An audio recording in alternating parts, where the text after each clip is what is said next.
Bonjour, bon après-midi, bonsoir, ça dépend de l'heure que tu me suis. Proverbe 3,16 nous dit, dans sa droite une longue vie, dans sa gauche la richesse et la gloire. Mais quand tu es en train d'observer le monde aujourd'hui, tu vas voir que beaucoup plus préfèrent sa gauche que sa droite.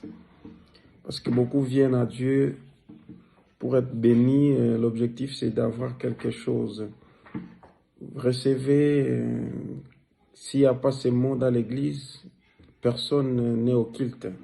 Recevez, reçois ceci, reçois cela. S'il n'y a pas ces mots, personne n'est présent vraiment dans le culte. Et beaucoup plus de gens préfèrent sa gauche que sa droite. Mais la même Bible me dit que vaut mieux un chien vivant qu'un lion mort. Cela montre vraiment l'importance de la vie. Cela montre l'importance de la vie. Tout simplement pour te dire que la vie garantit tout.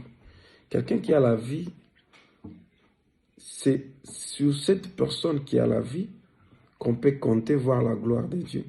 C'est sur cette personne qui est en vie qu'on peut compter voir la bénédiction de l'Éternel.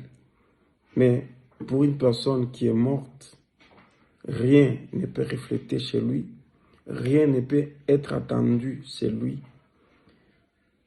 Mais les gens préfèrent des choses inertes, des choses qui sont passagères, qui passent vite, au lieu de prendre ce qui est vraiment garanti, ce qui est une garantie. Donc, la vie garantit tout. Quand tu as la vie, on espère la richesse, on espère la gloire.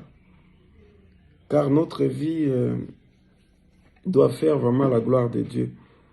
C'est la vie qui doit faire la gloire de Dieu. Mais quand quelqu'un cherche ce qui est bénéficiaire, ce qui est résultat de la vie, au lieu d'abord de prendre la vie, c'est là où il se complique davantage.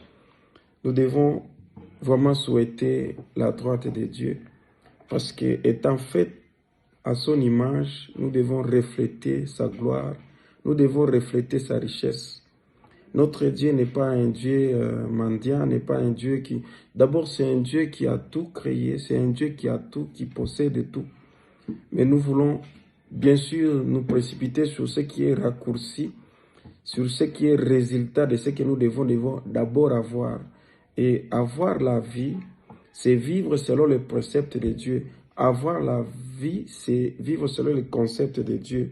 C'est-à-dire, quand tu marches avec lui, quand tu marches selon ses écritures, tu détiens la vie. Et quand tu détiens la vie, tu as maintenant droit à tout ce qu'il a prononcé sur ceux qui sont en vie. C'est-à-dire, Dieu prononce les paroles pour la vie, pour ceux qui sont en vie. Dieu ne peut pas dire que tu vas travailler aussi longtemps que tu n'es pas en vie. Dieu ne peut pas dire que tu vas te marier aussi longtemps que tu n'es pas en vie. Donc tu dois d'abord vivre pour que Dieu prononce quelque chose sur toi. Alors pour ceux qui vont choisir la vie, c'est que Dieu va prononcer quelque chose sur eux. Et marcher avec Dieu, c'est être en vie, marcher avec lui selon les préceptes de Dieu, marcher selon ce que Dieu recommande.